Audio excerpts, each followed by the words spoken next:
नमस्कार दर्शकों। जब समूचा स्वतंत्र भारत अपनी तवड़ाई में था, ऐसे में वर्ष 1965 में संत कबीर नगर के सामान्य से परिवार में एक ऐसे व्यक्ति का जन्म होता है जिनका बचपन से एक ही ध्येय रहा है, जन सेवा। वह सिविल इंजीनियरिंग में डिप्लोमा करने के पश्चात नौकरी की राह न चुनकर व्यवसाय का मार्ग अपनाते हैं। इस दौरान महानगर गोरखपुर में कॉलोनाइजेशन के माध्यम से अनेक आवासीय कॉलोनियां निर्मित करते हैं। विभिन्न प्रकार की सामाजिक गतिविधियां हों, चाहे वह गरीब बेटियों की शादी हो, रोगी, शिक्षा, खेल संबंधित सेवा हो या फिर बाढ़ प्रभावित क्षेत्र संबंधित जनहित के मुद्दे हों, ऐसे तमाम सामाजिक गतिविधियों में सम्मिलित होने के साथ ही वह राजनीतिक सफर की शुरुआत 2005 में विकासखंड साथा में ब्लॉक प्रमुख प्रतिनिधि के रूप में करते हैं। इसके बाद वर्ष 2007, वर्ष 2012 और फिर वर्ष 2017 के विधानसभा के समर में उतरते हैं। इस दौरान निरंतर जन समर्थन बढ़ता तो जरूर है, लेकिन उन्हें असफलता हाथ लगती है। इस बीच उनका कतिपय विवादों से भी नाता रहा, लेकिन पिछले 20 वर्षों का संघर्ष वर्ष 2022 में तब सफल होता है जब वह भाजपा के गठबंधन सहयोगी दल निषाद पार्टी के टिकट पर मेहदावल विधानसभा से अंततः ऐतिहासिक मत प्राप्त कर विधायक निर्वाचित होते हैं। विधायक बनकर समाज सेवा के क्षेत्र में एक नया मुकाम हासिल करने वाले वह सामाजिक एवं राजनीतिक व्यक्ति हैं अनिल कुमार त्रिपाठी जी। बेबाक संवाद के इस ऑनलाइन प्लेटफॉर्म में आपका स्वागत है विधायक जी। नमस्कार। स्वागत है आपका बेबाक संवाद के इस मंच पर। बहुत बहुत धन्यवाद। आपके दर्शकों को भी शुभकामनाएं और आपको भी बहुत बहुत शुभकामनाएं। धन्यवाद विधायक जी। सबसे पहला प्रश्न हमारा आपसे यही है, आपका जीवन, व्यक्तिगत जीवन जो चल रहा था वो राजनीतिक कब हुआ? देखिए, वर्ष 2004 में हमारे ही गांव क्षेत्र के लोग हमारे गोरखपुर कार्यालय में जिनका आना जाना रहता था, उन्होंने मुझे यहाँ पर राजनीतिक क्षेत्र में भी काम करने के लिए, क्योंकि उसके पहले मैं सेवा का ही कार्य कर रहा था। अपने इस मातृभूमि पर बहुत सारे ऐसे गरीब परिवारों में सेवा का कार्य कर रहा था। उनके इलाज, उनकी बेटियों की शादी, बच्चों की पढ़ाई लिखाई, अन्य प्रकार का नहीं, सरकारी गैर सरकारी योजनाओं में उनके लाभ पहुंचाने के विषय में कार्य करता था, सामाजिक गतिविधियों में। जी जी। परंतु कुछ राजनीतिक ऐसे घटनाक्रम हुए जिसकी वजह से लोगों ने मुझे प्रेरित किया। तो सन 2004 में प्रत्यक्ष रूप से राजनीतिक क्षेत्र में मैंने प्रवेश किया। कहीं ना कहीं आपको लगा कि हमको राजनीति में जाना चाहिए, कुछ चीजें जो आपसे नहीं हो पा रही मुझे ये सामाजिक अनुभव हुआ कि व्यक्तिगत सामर्थ्य से बिल्कुल जो हम जनता की सेवा कर सकते हैं, यदि राजनीतिक ताकत हो तो निश्चित रूप से सेवा का कार्य बड़े स्केल पे किया जा सकता है। तो इस कारण से मैंने इस दिशा में आगे बढ़ा। अच्छा, राजनीति में आए तो आप इसके पीछे किसी को आप मानते थे प्रेरणा स्रोत या फिर गुरु मानते थे कि ऐसे ही? नहीं, हमको तो आम आदमी की प्रेरणा मिली। लोगों ने, आम आदमी ने मुझे कहा। अच्छा। और हमारा जो साथा ब्लॉक था, तो यहाँ पे उस तत्कालीन ब्लॉक प्रमुख वगैरह जो उनकी कार्यशैली थी, उससे यहाँ की जनता बहुत पीड़ित थी। तो उस कारण से मैंने ब्लॉक प्रमुख के चुनाव में भाग लिया और सफलता भी प्राप्त हुई। बिल्कुल विधायक जी, एक धारणा प्रचलन थोड़ी सी आपके बारे में कि आप जिस भी पार्टी में जाते हैं वहाँ से टिकट लेकर आ जाते हैं। 2007 में आप निर्दल लड़े, उसके बाद 2012 में आप पीस पार्टी ऑफ इंडिया से वहाँ से भी टिकट लेकर आते हैं। 2017 में बीएसपी में जाते हैं, वहाँ से भी टिकट लेकर आते हैं। और 2022 में बीजेपी की सहयोगी पार्टी निषाद पार्टी में जाते हैं, वहाँ पर भी टिकट लेकर आ जाते हैं। तो कुछ लोगों का कहना था कि आप 2027 में सपा में जाने वाले हैं, क्या वहाँ से भी आपको टिकट मिल जाएगा? नहीं, देखिए, कुछ लोगों का क्या कहना, इससे मुझे लेना देना नहीं। पार्टियां आप चेंज कर रहे हैं, ये मैं पार्टियां नहीं चेंज कर रहा। परिस्थितियां ऐसी आती हैं, बिल्कुल, जो हमारे लोग, हमारे क्षेत्र की जनता जो सुझाव देती है, हम उस पर काम करते हैं। देखो, राजनीति कोई व्यक्तिगत निर्णय से नहीं होता, ये सामूहिक निर्णय से होता है। वर्ष 2007 में मुझे कांग्रेस ने टिकट दिया था, परंतु अंतिम क्षणों में उसने टिकट मेरा काट दिया। तो उसके बाद दाखिला करने के बाद तो मैंने फिर से निर्दल प्रत्याशी के रूप में चुनाव में भाग लिया और चौथे नंबर पे था। फिर कोई राजनीतिक दल ऐसा मुझे नहीं नजर आता था, तो नया दल था इस पार्टी, वहाँ पे मैंने ज्वाइन किया, उनके लिए काम किया और अच्छा परिणाम रहा। हाँ, वहाँ का मैं सेकंड पोजीशन मैंने प्राप्त किया। फिर आगे चल करके बहुजन समाज पार्टी, चूँकि बहुजन समाज पार्टी भी गरीबों की पार्टी है और देश के शोषित वंचित के लिए काम करने वाली पार्टी, तो उसको मैंने ज्वाइन किया। और वहाँ से भी मुझे पूरी सफलता तो नहीं मिली, लेकिन जहाँ तक राजनीतिक आधार और व्यक्तिगत जो जन समर्थन, ये जरूर बढ़ा। और फिर जब मैं विचार कर रहा था कि आगे क्या करना चाहिए, क्योंकि बहुत बार राजनीतिक दिशा, वो सेवा करने वाले व्यक्ति की राजनीतिक दिशा बदलती रहती है। बिल्कुल। तो मुझे भाजपा की तरफ लोगों ने काम करने के लिए बताया, और मैं धन्यवाद देना चाहूँगा भारतीय जनता पार्टी के पूर्व प्रदेश अध्यक्ष आदरणीय लक्ष्मीकांत वाजपेयी जी को, जिन्होंने भारतीय जनता पार्टी में मुझे 2019 में लोकसभा चुनाव के दौरान सम्मिलित कराया। और अक्षय तृतीया के दिन, भगवान परशुराम के जयंती के दिन मैंने भारतीय जनता पार्टी ज्वाइन की और फिर लगातार काम करता रहा। ये सीट, चूँकि मेहदावल की सीट, ये गठबंधन में चली गई भारतीय जनता पार्टी से, इसको गठबंधन में निषाद पार्टी की तरफ ये सीट चली गई। तो आदरणीय राष्ट्रीय अध्यक्ष डॉक्टर संजय निषाद जी ने और उनके सुपुत्र तत्कालीन सांसद प्रवीण निषाद जी ने मुझे बेहतर कैंडिडेट समझा और मुझे टिकट दिया। तो मैंने सिंबल पे लड़ाई लड़ी। एक नया सिंबल था भोजन भरी थाली, उस पर लड़ाई लड़ी, और हमारे क्षेत्र की जनता ने मेरी सेवा, मेरे 20 साल के संघर्ष को देख करके सफलता मुझे दिलाई। और अब तक के जितने भी विधानसभा के चुनाव हुए, वो भी प्रत्याशी जीता, सबसे ज़्यादा मत मुझे प्राप्त हुए इस बार 2022। जी, 2022। ठीक है।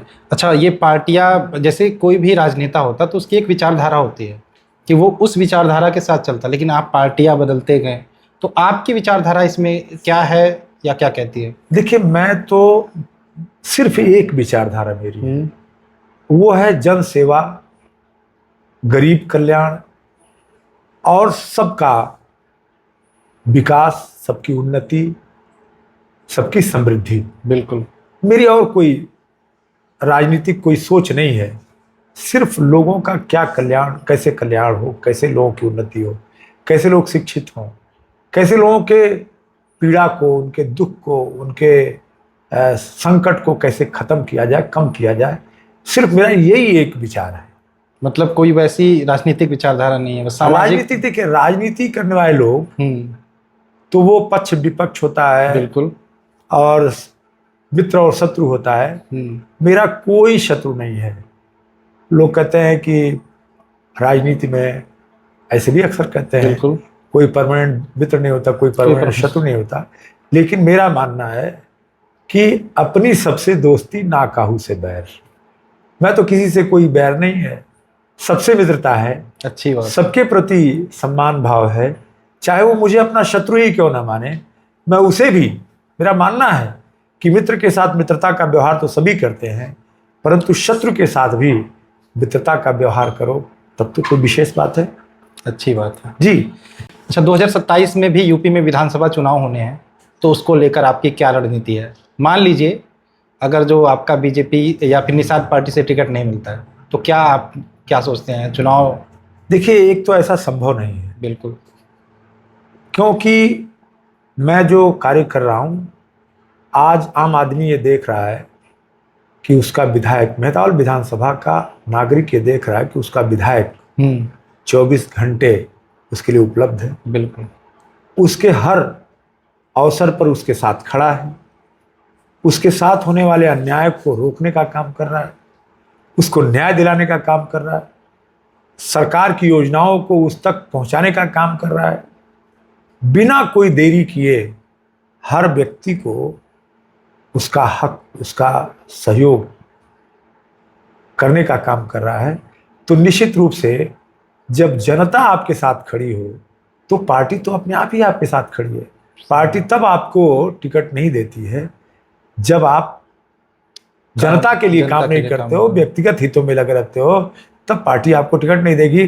तब आपके साथ एंटी इनकम्बेंसी चलती। निश्चित रूप से जनता आपसे नाराज होगी तो आपको टिकट नहीं मिलेगा। बिल्कुल। लेकिन जनता आपके साथ अगर आपके कार्यों कोई से डर प्रसन्न नहीं। है, और मैं तो इस बात को कह सकता हूं, भारतीय जनता पार्टी के लोग, उनकी तो बात छोड़ दें, विपक्ष के लोग, अभी एक मौलाना साहब ने कहा कि देश की आज़ादी के बाद मेदावल विधानसभा में आज तक कोई जनप्रतिनिधि इतना समय जनता के बीच में नहीं दिया जितना समय अनिल त्रिपाठी ने दिया।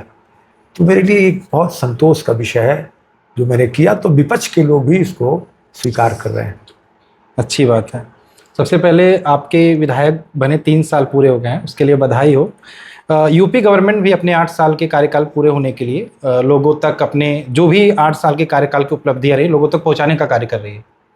मैं मेहदावल क्षेत्र का विधायक होने के नाते आपसे जानना चाहूँगा कि आपकी ये 3 साल की क्या ऐसी उपलब्धियां हैं, आधारभूत संरचना है जो आपने मेहदावल के विकास के लिए योगदान दिया है? आप तो स्वयं भी देख रहे होंगे, अभी आप जिस मार्ग से होकर के आए हैं, आपने वो देखा होगा कि वो सड़कें आज से कई साल पहले किस दशा में थी। मेहदावल क्षेत्र में आगमन होने के बाद बहुत सारे लोग इसके बारे में कमेंट करते थे कि कितना पिछड़ा हुआ क्षेत्र है, सड़कें नहीं हैं और बिजली की व्यवस्था नहीं है। परंतु जो हमारी सरकार ने, आदरणीय योगी जी के नेतृत्व में भारतीय जनता पार्टी की सरकार ने पिछले 8 वर्षों में प्रदेश का विकास किया, तो हमारी विधानसभा भी अछूती नहीं रही। और इन 3 वर्षों में बहुत सारी सड़कें चौड़ीकरण का काम हुआ। विद्युत व्यवस्था को दुरुस्त करने के लिए हमारे ऊर्जा विभाग ने, आदरणीय मंत्री जी ने, A.K. शर्मा जी ने लगातार काम किया है। आज विद्युतीकरण के काम में आमूलचूल परिवर्तन हुआ है। नए नए सब स्टेशन भी बने हैं, हर गांव में लाइनें ठीक की गई हैं, केबल लगाए जा रहे हैं, नंगे तारों को हटाया जा रहा है, टूटे हुए पोलों को बदला जा रहा है और ट्रांसफार्मर का उच्चीकरण किया जा रहा है। और जहाँ तक किसानों से संबंधित विषय है, सिंचाई के साधन, वो नहरें आज पानी से लबालब भरी हैं, जो नहरें पहले सूखी हुई रहती थी। गांव गांव में जहाँ पर नहरों से पानी नहीं पहुँचता, वहाँ पर नलकूप की व्यवस्था की जा रही है। किसानों से संबंधित जितने भी कार्य हैं वो बहुत अच्छे ढंग से किए जा रहे हैं। हम मेहदावल विधानसभा क्षेत्र की बात कर रहा हूँ। कुछ ऐसे काम जो धरातल पर दिख रहे हो आपके 3 साल के इस कार्यकाल के दौरान? आप देख रहे होंगे कि जैसे बालू शासन का पुल है, बालू शासन का पुल, वो अभी 6 महीने पहले काम करना शुरू किया। वो सड़कें, मुख्य मार्ग जितने भी हैं, उन सारे मुख्य मार्गों को बेहतर बनाया गया। अभी हमारी सरकार ने 593 करोड़ का बजट दिया है। आपके हड़िया चौराहे से, बस्ती के हड़िया चौराहे से लेकर के करमैनी तक सड़क का चौड़ीकरण। मेहदावल में बाईपास का निर्माण, उसकी प्रक्रिया पूरी हो रही है। अभी आपके खैलाबाद से लेकर के और बांसी के बीच का ये जो खंड है, यहाँ भी रेल लाइन बिछाने के लिए सारी प्रक्रिया पूरी हो गई। किसानों को जो ज़मीनें सरकार ने एक्वायर किया, उनका पैसा मिल गया। और धीरे धीरे करके पूरे तरीके से हर 8 किलोमीटर 6 किलोमीटर पे गवर्नमेंट कॉलेजेस बने हैं, महिलाओं बेटियों के लिए बने हैं, डिग्री कॉलेजेस बने हैं। सड़कों का चौड़ीकरण लगातार हो रहा है। जिस तरीके से भी जो इंफ्रास्ट्रक्चर की बात आपने किया, हमारे यहाँ 4 नगर पंचायतें हैं, मेहदावल नगर पंचायत, बखिरा नगर पंचायत, बेलहर और जो नया बना धमसिंगा नगर पंचायत। इन नगर पंचायतों में लगातार इंफ्रास्ट्रक्चर का विकास हो रहा है। ड्रेनेज सिस्टम, सड़कें, विद्युतीकरण, स्ट्रीट लाइट्स, ये सारी चीज़ें। और ऐसे बहुत सारे निर्माण कार्य हो रहे हैं, पार्क, प्लांटेशन, फिर गौशालाएं और तालाबों का सुंदरीकरण, मंदिरों का सुंदरीकरण। कोई ऐसा कार्य नहीं है जो नहीं हो रहा। अच्छा, एक हम आ रहे थे तो हमसे कुछ युवा लोग मिले थे, उन्होंने कहा विधायक जी से एक प्रश्न जरूर पूछिएगा कि मेहदावल में खेल के लिए क्या कोई स्टेडियम की योजना है आगे? हमारे यहाँ जो 4 ब्लॉक हैं, मेहदावल, बेलहर, बघौली और सांथा, इन चारों ब्लॉकों में 5-5 एकड़ के मिनी स्टेडियम बनाने के लिए हमने प्रस्ताव दिया। मेहदावल के ही इलाके में एक भूमि मुझे उपलब्ध हो पाई है, बाकी 3 ब्लॉकों में ऐसी भूमि नहीं उपलब्ध हो पाई जिसके लिए हम जो है सरकार से धन ला सके कि मिनी स्टेडियम हमें बन पाए। अब भूमि जैसे ही उपलब्ध होने की स्थिति बनेगी, कई ऐसे गांव हैं जहां पर चकबंदी का कार्य चल रहा है। हमने उन गांवों में ये प्रयास किया है चकबंदी के दौरान वहां पर एक ऐसी भूमि बनाई जा सके, निकाली जा सके, जो कि 5 एकड़ हो और जहां पर हम मिनी स्टेडियम बनाएं। तो हम इस कोशिश में लगे हुए हैं चकबंदी विभाग के द्वारा भी, जहां चूंकि हमारे यहाँ उपलब्ध नहीं है। पहले ही सरकारी जमीनों का बहुत साल पहले जो हमारे प्रधान जी लोग हुआ करते थे, तो गरीबों को आवंटित करके आवास में या कृषि में आवंटित करके सरकारी जमीनें, बंजर की जमीनें वो खत्म हो चुकी हैं। बिल्कुल। हमारे खुद के अपने गांव में कोई ऐसी जमीन नहीं उपलब्ध है जहां पर हम काम कर सकें, छोटे कार्य भी नहीं कर पा रहे हैं। तो जमीनों की अनुपलब्धता कारण से हमारे पास ये समस्या है। अन्यथा इस स्टेडियम बनाने के लिए हम स्वयं भी प्रयासरत हैं। और निश्चित रूप से मेहदावल में चूंकि प्रस्ताव चला गया है, 5 एकड़ भूमि उपलब्ध हो गई है, जमोरिया खुर्द में उपलब्ध हो गई है, तो जल्दी ही वहाँ पर स्टेडियम बन के आएगा, हमारे बच्चों को खेलने का अवसर मिलेगा। धन्यवाद इसके लिए। वैसे एक आरोप आप पर ये भी लगे हैं कि आप कोई भी क्षेत्र में काम होता है उसके या श्रेय लेने की होड़ में आगे आ जाते हैं। आप ये बताओ, मैं यहाँ का विधायक हूँ, उत्तर प्रदेश सरकार वो सारी योजनाएं दे रही है, बिल्कुल, तो क्या किसी और के माध्यम से दे रही है क्या? कुछ लोगों का कहना ये होता है कि कुछ लोग क्या कर रहे हैं, हर जगह पक्ष विपक्ष होता है। बिल्कुल, कुछ लोग क्या करें, मतलब ये सामान्य सी बात है कि अगर मेहदावल विधानसभा में कोई भी प्रस्ताव जाएगा तो यहाँ का विधायक देगा, चाहे वो पीडब्ल्यूडी का प्रस्ताव हो, चाहे सिंचाई विभाग का प्रस्ताव हो, चाहे ऊर्जा विभाग का प्रस्ताव हो, किसी भी विभाग का प्रस्ताव हो, वो तो विधायक ही देगा ना। हाँ, सरकार के पक्ष का विधायक जो दे रहा है वो कार्य होगा कि किसी के कहने से हो जाएगा कि उसने करा दिया? आप बताओ। आप पर आरोप लगे थे कि संघर्ष उन्होंने किया और आप श्रेय लेने की होड़ में आगे आके नारियल फोड़ दिए, विकास कर दिए। भाई ऐसा करो ना, आप इसके बारे में उत्तर प्रदेश सरकार से भी पता कर सकते। बिल्कुल सही बात। आदरणीय मुख्यमंत्री जी ने स्पष्ट कहा है कि उत्तर प्रदेश सरकार की जितनी भी योजनाएं, जिस भी मद में जितनी भी योजनाएं स्वीकृत हो रही हैं, जो भी धन जा रहा है उसके लिए आप अधिकृत हो कहने के लिए कि आपके द्वारा लाया जा रहा है। ये माननीय मुख्यमंत्री जी ने स्पष्ट रूप से कहा है। और ये आप स्वयं भी समझ सकते हैं कि बिना हमारे प्रस्ताव के, चूंकि हम यहाँ के प्रतिनिधि हैं, हमारे पास जनता आती है, हमें समस्याओं से अवगत कराती है, तो हम जो प्रस्ताव देंगे वह आवश्यक भी होगा, उचित भी होगा। इसलिए हमारे प्रस्ताव को स्वीकार करना हमारे प्रदेश सरकार का कर्तव्य और दायित्व भी है, और हमारी सरकार इसको कर रही है। ठीक है। अच्छा, अभी आप विधायक हैं, लेकिन आपके नज़र में जो भी मेहदावल के पूर्व विधायक थे उसमें सबसे अच्छा आप किसको मानते हैं? देखिए, मैंने इस पर कभी विचार नहीं किया कौन अच्छा है कौन बुरा है। हर विधायक अपने काल अवधि में अच्छा होता है, क्योंकि वो अगर विधायक है तो निश्चित रूप से वो कुछ लोगों का कल्याण जरूर करता होगा। अब ऐसे भी विधायक होते हैं कि जो सिर्फ अपने लोगों का कल्याण करते हैं, वो विपक्षियों का कल्याण नहीं करते, विपक्षियों के खिलाफ काम करते हैं। तो इसके बारे में हमने कभी चिंता नहीं की। फिर भी कोई एक नाम जिसे आप, अब ये तो बहुत पहले की बात है, और मुझे एक नाम याद आता है, बल्कि एक नहीं 2 नाम याद आते हैं। एक हमारे आदरणीय स्वर्गीय चंद्रशेखर सिंह जी थे, जिन्होंने जो लगभग 7 बार विधायक थे, मंत्री भी रहे। उन्होंने इस विधानसभा में समरसता का वातावरण लगातार बनाए रखने का काम किया और विकास का काम भी किया। और इस बात के लिए मैं गर्व कर सकता हूं कि इसी मेहदावल विधानसभा से उत्तर प्रदेश की नहीं, देश की पहली महिला मुख्यमंत्री सुचेता कृपलानी जी थी। और सुचेता कृपलानी जी बतौर मुख्यमंत्री उन्होंने इस मेहदावल विधानसभा का जो विकास किया वो किसी ने नहीं किया। इसलिए मैं पहला नंबर सुचेता कृपलानी जी को देता हूं, दूसरा नंबर स्वर्गीय चंद्रशेखर सिंह जी को देता हूं, और तीसरा नंबर एक और विधायक यहाँ पे रहे, पंडित लाल साहब प्रसाद मिश्र, उनको मैं नंबर देता हूं कि यह तीनों विधायक अपने आप में सर्वश्रेष्ठ रहे। बिल्कुल, आपने विकास की बात की, अभी हम विकास के बारे में चर्चा करेंगे आगे। लेकिन आप विधायक बने, आपने बताया कि आप जनता की सेवा करते थे, उसके बाद आप राजनीति में आए। लेकिन आप फिर बिजनेस भी करते हैं अलग से, साइड में। तो आप जब विधायक बने तो आपकी सोच क्या थी? जनता की सेवा करना या अपना जो विरासत है, व्यावसायिक विरासत है, उसका संरक्षण करना?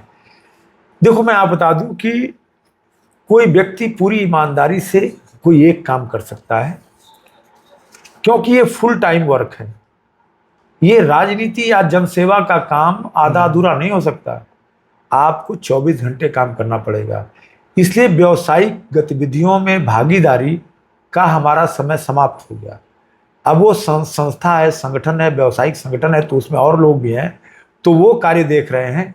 जहाँ पर कोई लीगल आवश्यकता पड़ती है, कभी कभार महीने 2 महीने में 1-2 बार, तो मुझे सिग्नेचर वगैरह करने के लिए जाना पड़ता है। लेकिन वो चीज़ें मेरे लिए सेकेंडरी हो गई, वहाँ संगठन और संस्था चला रहा है। परंतु मैं पूरी तरीके से अपने इस जनसेवा और राजनीतिक कार्य में लगा हुआ हूँ, क्योंकि मैं अपने दायित्व और कर्तव्य को पूरी तरीके से निर्वाह करने का विचार रखता हूँ, और इस कारण से मैं पूरी तरीके से जनसेवा में ही लगा हूँ। और इसीलिए मैं 365 दिन में लगभग 330 दिन अपनी विधानसभा के लोगों के लिए उपलब्ध रहता हूँ। अच्छी बात, आपकी बात मैं मानता हूँ कि क्षेत्र में आपकी उपस्थिति ज़्यादा रहती है। इसके अलावा एक प्रश्न और है, आपका ज़मीन जायदाद प्रॉपर्टी से रिलेटेड बड़ा कारोबार रहा है। इसके अलावा आप पर तमाम आपराधिक मुकदमे भी रहे हैं, इसके क्या कारण थे? बहुत सीधा कारण था। देखिए, हम आप बताएं कि मैं इस छोटे से गांव से, एक गरीब परिवार, सामान्य परिवार से निकल करके मैं अपने शिक्षा की बदौलत मैंने गोरखपुर नगर में सन 1989 में अपना कारोबार शुरू किया, जुलाई 89 में। तो वहाँ का जो वातावरण था, जो बड़े बिजनेसमैन थे, वो किसी को उभरने नहीं देना चाहते। हर जगह का ये विषय होता है। तो मुझे बहुत संघर्ष करना पड़ा। उस जमाने में जो राजनीतिक दल हुआ करते थे, राजनीतिक लोग हुआ करते थे, और गोरखपुर माफियाओं का शहर रहा है, तो वहाँ पर अनेक प्रकार के ऐसे लोग थे जो कि व्यावसायिक कार्यों में लगे हुए लोगों का शोषण करते थे। मैं कभी किसी राजनीतिक दल में नहीं काम करता था, कभी मैं किसी ऐसे ग्रुप के साथ जो आपराधिक गतिविधियों में लिप्त रहने वाले लोग थे, उनके कैंप में कभी नहीं जाता था। मैं सिर्फ एक ऐसा संगठन जिसको संघ कहते हैं, और संघ से जुड़े हुए अनुसांगिक संगठन, उनसे जुड़ा रहता था। कभी ऐसे सामाजिक कार्य जो होते थे, जो संघ और अनुसांगिक संगठनों से किया जाता था, उनके लिए मैं काम करता था। कभी उनके कार्यक्रमों में सहयोग करना, कभी उसमें पार्टिसिपेट करना, इस तरह की चीज़ों में मैं काम करता था। परंतु राजनीति से मेरा कोई लेना देना। तो उस जमाने में 1995 से लेकर के और 2016 तक जो विभिन्न राजनीतिक दल, जैसे कभी सपा की सरकार थी, कभी बसपा की सरकार थी, तो कभी गठबंधन की सरकार थी, ऐसी सरकारों में जो स्थानीय जनप्रतिनिधि होते थे, स्थानीय राजनीतिक लोग होते थे, वह जो है अपने प्रभाव का इस्तेमाल करके शोषण करना चाहते थे। और मैं कभी दबा नहीं, कभी शोषण का शिकार होने से मैं कभी शोषण का शिकार नहीं हुआ। मुझे लोग जो है शोषण करना जरूर चाहते थे, लेकिन शिकार नहीं बना पाए। उस कारण से बेवजह, मान लो कि हम जमीन मैंने खरीदा, हम जो है मेड़ पर गए, मेड़ के दूसरी तरफ दूसरे की जमीन है, तो वो जो है पहुंच करके कि नहीं हमारी जमीन तो यहाँ तक थी, वो हमारी जमीन में विवाद करता था। विवाद करने के बाद जो है वो लिटिगेशन करता था। लिटिगेशन कैसा, वो सिविल लिटिगेशन भी करता था और मेरे ऊपर फर्जी मुकदमे भी लिखवाता था। तो एक व्यवसायी व्यक्ति का शोषण विभाग के लोग भी करते हैं, पुलिस विभाग हो, राजस्व विभाग हो, या फिर ये सरकारी मतलब तंत्र हो, या फिर राजनीतिक लोग हैं, ये व्यवसायियों का शोषण करते रहते थे। उस जमाने की बात मैं कर रहा हूँ। अब तो हमारे उत्तर प्रदेश की सरकार माननीय योगी जी के नेतृत्व में काम कर रही है। इसमें किसी भी व्यवसायी का शोषण कोई नहीं कर सकता। बिल्कुल। अपराधी जेलों में बंद हैं। अभी भी कोई मामला विचाराधीन है? देखिए, बहुत सारे मामले खत्म हो गए हैं, लेकिन जरूर 2-4 मामले ऐसे हैं जो विचाराधीन हैं, वो भी खत्म हो जाएंगे। कहीं ऐसा तो नहीं कि भाजपा में आकर आप गंगा नहा लिए? देखिए, भाजपा में आने के बाद क्या वो मुकदमे क्या खत्म हो गए क्या? नहीं, लोगों का कहना है कि भाजपा में आते ही सारे मुकदमे खत्म हो जाते हैं, बड़े बड़े नहीं, नेताएं नहीं, आते हैं। भाई देखो, ऐसा है कि भाजपा में आ करके मुकदमे खत्म हो जाते हैं, ये तो किसी मूर्ख व्यक्ति का ही कहना होगा। मूर्ख कभी नहीं, भी सुन लीजिए, मैं बता दूं, कानून के खिलाफ, कानून की जो प्रक्रिया है उसके खिलाफ कोई भी नहीं कर सकता। उसके खिलाफ मुख्यमंत्री, प्रधानमंत्री, राष्ट्रपति भी नहीं कर सकते। कानून की प्रक्रिया अपने आप में सक्षम होती है, प्रबल होती है, सबल होती है, और कानून एक प्रक्रिया के तहत होता है, उसको तोड़ करके कोई नहीं कर सकता। अच्छा ठीक है, आगे बात करते हैं। 2022 में आप निषाद पार्टी के विधायक बने, उसके बाद नेता विधानमंडल दल बनते हैं। लेकिन ऐसा क्या पार्टी में अंतर्कलह मचता है कि आपको नेता विधानमंडल दल से हटा दिया जाता है? इसके क्या कारण है? भाई देखो, ऐसा है कि हमारे पार्टी के राष्ट्रीय अध्यक्ष को ये लगा होगा, जैसा कि मुझे ये अनुभव होता है कि अनिल त्रिपाठी को और ज़्यादा समय राजनीतिक कार्यों में देना चाहिए, जनता के हित में काम करना चाहिए। इसलिए इन्होंने 3 वर्ष का कार्यकाल अपना किया। अब किसी और को भी जिम्मेदारी दे करके इन्हें दूसरे कार्यों में लगाया जाए, ऐसा मुझे आदरणीय अध्यक्ष जी ने बताया। और निश्चित रूप से ये जो दायित्व है नेता विधानमंडल दल, ये दायित्व लेने से कई बार हम अपने विषय को, जैसे विधानसभा में मैं पहले जब नेता विधानमंडल था तो पहले 1 बार या 2 बार मैं भाषण कर पाता था, लेकिन अब की बार मैं जब नेता नहीं था तो मुझे अवसर मिला, मैंने 3 बार भाषण किया। अच्छा। और 3 विभिन्न विषयों को रखा। तो देखिए, कभी कभी एक पद और दायित्व से जिम्मेदारियां बढ़ जाती हैं तो कोई दूसरा पक्ष छूट जाता है। और निश्चित रूप से हमारा जो सबसे महत्वपूर्ण कार्य है वो अपने विधानसभा क्षेत्र के, चूंकि लाखों लोग हैं और रोज सैकड़ों प्रकार के समस्याओं को देखना पड़ता है, सैकड़ों लोग नई तरह की समस्याओं से पीड़ित होकर के हमारे पास आते हैं, तो उनके लिए हमें ज़्यादा समय देना होता है। तो इसलिए मैं तो इस बात के लिए भी धन्यवाद दूंगा कि एक दायित्व से मुझे मुक्त करके मुझे दूसरा जो मूल दायित्व है, जो सबसे महत्वपूर्ण दायित्व है, उस पर काम करने का ज़्यादा अवसर मिल रहा है। तो अचानक से ऐसे हटा देना, तो उसमें कोई अचानक से क्या हटा भाई? 3 वर्ष तक मैं वहाँ रहा, 3 वर्ष तक मुझे उन्होंने पद पे बिठाया, तो अचानक से क्या हटा दिया? हटाने के लिए भी जो है पूरा प्रक्रिया होता है। हाँ, उसमें बैठक होती है, सहमति ली जाती है। अब बाहर क्या लोग कह रहे हैं वो दूसरी बात है। बिल्कुल यही बात, लेकिन बाहर लोग क्या कह रहे हैं? बाहर लोग क्या कर रहे हैं उनको क्या पता है कि नेता विधानमंडल दल, इसके लिए चुनाव होता है और विधायक लोग चुनते हैं। तो जब ये हमारे राष्ट्रीय अध्यक्ष जी ने एक विचार किया, आपस में बैठक करी कि भाई जो है अनिल त्रिपाठी को कुछ और जिम्मेदारियां करनी है, तो इसके लिए किसी और को भी किया जाए, तो विधायकगण ने, हम सब ने मिल करके चुना है। ठीक, ऐसा थोड़ा ना कि एक कोई व्यक्ति चुनता है। अच्छा, वर्तमान समय की बात करें, निषाद पार्टी का विधायक भी है, ठीक, और सांसद भी निषाद समाज से आता है। लेकिन हम अपने लोकसभा क्षेत्र की बात करें या विधानसभा क्षेत्र की बात करें, जो हमारा निषाद समाज है वो असंतुष्ट की स्थिति में दिखता है। इसके पीछे क्या कारण? अगर निषाद समाज असंतुष्ट होता, अभी लोकसभा चुनाव में हर निषाद समाज के बूथ पर, एक दो इक्का दुक्का छोड़ दीजिए, कम से कम मुझे लगता है कि 98% बूथ पर भारतीय जनता पार्टी को, आदरणीय प्रवीण निषाद जी को विजय मिली है। जहां से निषादों की, जहां पे निषादों का बाहुल्य है वहां से जीत मिली है। तो आप कैसे समझते हो कि जो है निषाद पार्टी को निषादों का समर्थन नहीं है, निषाद नाराज है? निषाद कहीं ना नाराज नहीं है। आप मानते हैं कि निषाद नाराज नहीं है? एकदम नहीं नाराज है। ठीक है, निषाद नाराज होता तो मेरे पास आकर के मुझे बताता तो सही। मेरी विधानसभा में तो हर निषाद समाज का व्यक्ति, कोई भी निषाद भाई अगर उसको कहीं भी कोई प्रॉब्लम होती है तो मुझे तुरंत टेलीफोन से सूचना देता है और मैं उसका निस्तारण करता हूँ। अभी आज ही कम से कम 10 मामले आए हैं। अच्छी बात जी। अच्छा, निषाद पार्टी की बात करें, पिछड़ों की पार्टी मानी जाती है, ठीक, फिर भी जब भी टिकट की बारी आती है तो अगलों को टिकट दे दिया जाता है। आपके देखिए, संजय निषाद के फैमिली को छोड़ दे तो आप ऐसा नहीं कह सकते।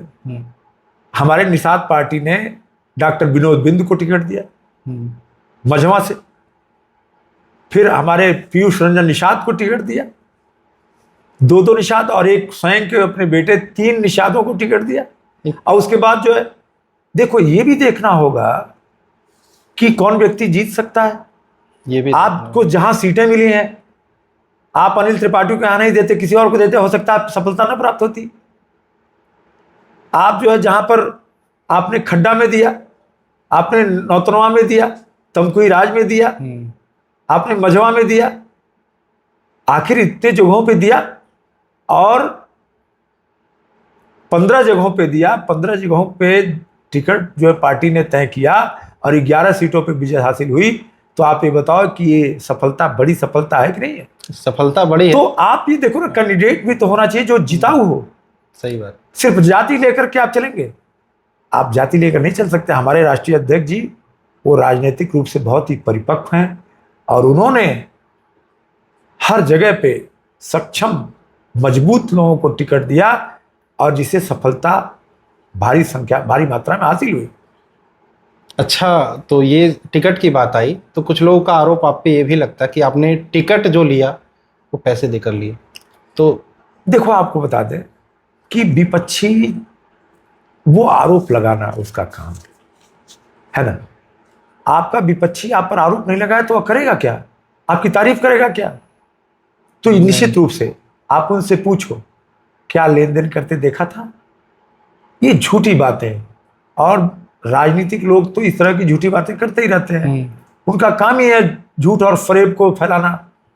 तो इस तरह की बातें करके वो जो है बदनाम करने की साजिश रचते हैं और उससे वो जनता को भ्रम में डालने की कोशिश करते हैं। लेकिन जनता, आप समझदार हैं, वो नादान नहीं है कि उसको भ्रम में डाल करके आप उसकी भावना को बदल दें। अभी आपने कहा कि पार्टी उन्हीं को टिकट देती है जो जीत के ला सकते हैं, लेकिन मुझे लगता है विधानसभा में निषाद समुदाय से भी कई ऐसे दावेदार थे, तगड़े दावेदार थे। धर्मात्मा निषाद की बात करें जिनकी हाल ही में भी मृत्यु हुई है, फिर आपको टिकट क्यों? देखिए, आपको गलतफहमी है। धर्मात्मा निषाद जी वो कंपियरगंज या पनियरा के रहने वाले थे। हाँ। यहाँ पर उनका कभी कभार आना होता था और वो आते थे तो चूंकि वो पार्टी के सचिव के रूप में कार्य कर रहे थे, युवा मोर्चा के, निषाद पार्टी युवा मोर्चा के प्रदेश सचिव के रूप में काम कर रहे थे, तो उनका तो पूरे प्रदेश में जाना आना था। यहाँ भी आते जाते थे। ये आपको किसी ने भ्रम में डाल दिया है कि उनका जो है यहाँ पर प्रत्याशी के रूप में कोई ऐसा था विषय या विचार था। ऐसा कुछ भी नहीं था। कुछ एक ग्रुप निकल के आ रहा था इनकी मृत्यु के बाद भी कि हाँ अपने रावल से तैयारी करते हैं, विधानसभा उनकी पत्नी को लड़ाएंगे, ऐसी चीजें भी चल रही थी। ये तो उनका अधिकार है। कोई भी व्यक्ति जो है तैयारी कर सकता है चुनाव लड़ने के लिए। हर व्यक्ति, भारत में हर व्यक्ति स्वतंत्र है। अच्छा, और उसको अधिकार है, वो तैयारी कर सकता है। धर्मात्मा निषाद की हमने बात किया, एक बड़े चेहरे थे निषाद समुदाय में भी, निषाद पार्टी में भी। उनके जो ये प्रकरण हुआ मृत्यु का या आत्महत्या का, उस पर आपका क्या कहना? देखिए, वो तो कानून का विषय है, वो तो विवेचना का विषय है। विवेचना चल रही है और निश्चित रूप से विवेचना में सत्य उद्घाटित होगा। उसके विषय में मैं और क्या कह सकता हूँ, ठीक है, विवेचना का विषय है। अच्छा, भाजपा और निषाद पार्टी का गठबंधन, इसका क्या उद्देश्य माने हम? देखिए, सभी राजनीतिक दल वो जन कल्याण के दिशा में काम करते हैं और जन कल्याण तभी होता है जब आप सत्ता सरकार में होते हैं। बड़ी पार्टियां और मध्यम पार्टियां, छोटी पार्टियां, ये जो विचारधारा जिनकी समान होती है वो एक साथ मिलकर के चुनाव लड़ते हैं। तो भारतीय जनता पार्टी इसीलिए निषाद पार्टी या अपना दल या अन्य जो पार्टियां हैं उनके साथ मिल करके चुनाव लड़ती है। दूसरे विपक्षी दल भी ऐसे ही करते हैं। तो जब हमारा ऑब्जेक्ट एक होता है, हमारी विचारधारा एक होती है, मिलती जुलती है, तो हम एक साथ आते हैं। Birds with same feather flock together. तो इसी दृष्टि से पार्टियों में गठबंधन होता है और गठबंधन जब होता है तो उस समय शेयर भी होता है कि कौन सा पार्टी कहाँ से टिकट लड़ लेगा, कहाँ से कौन लड़ेगा, कहाँ कौन जीतने की स्थिति बनेगी। ये सब सामूहिक रूप से निर्णय होते हैं। जब निषाद पार्टी बीजेपी में जुड़ी थी, निषादों का कुछ एक मांग था शायद आरक्षण रिजर्वेशन को लेकर, तो वो मामला कहाँ तक पहुंचा? क्या बीजेपी से उनकी बात बन रही है या आगे हो सकता है? देखिए, आरक्षण के विषय पे निषाद पार्टी ने लगातार काम किया है चूंकि निषाद समाज, वो जब देश आज़ाद हुआ था और संविधान बना था, तो संविधान के अनुसूची में निषाद समाज, निषाद से जुड़े हुए जो जातियां हैं, बिंद हैं, केवट हैं, मल्लाह हैं, ऐसे बहुत सारी जातियां हैं, राजभर भी उसी में आते हैं ऐसे, तो उनको अनुसूचित जाति में सूचीबद्ध किया गया था। तो कई ऐसी जातियां हैं जिनको अनुसूचित जाति का लाभ मिला, परंतु निषाद, केवट, मल्लाह, इन जातियों को अनुसूचित जाति का लाभ नहीं मिला। उसी को प्राप्त करने के लिए ये संघर्ष चल रहा है। और ये चूंकि जब तक संविधान में ये पुनः संशोधित करके नहीं किया जाएगा, और इस पर जो है हमारी पार्टी द्वारा मांग किया जा रहा है, हमारे आदरणीय मुख्यमंत्री जी के समक्ष हम सभी विधायकगण माननीय राष्ट्रीय अध्यक्ष के नेतृत्व में अपना ज्ञापन दे करके आए थे, और उन्होंने उस ज्ञापन के आधार पर अपनी तरफ से पत्र लिख करके केंद्र सरकार को भेजा है, और उसको फिर केंद्र सरकार ने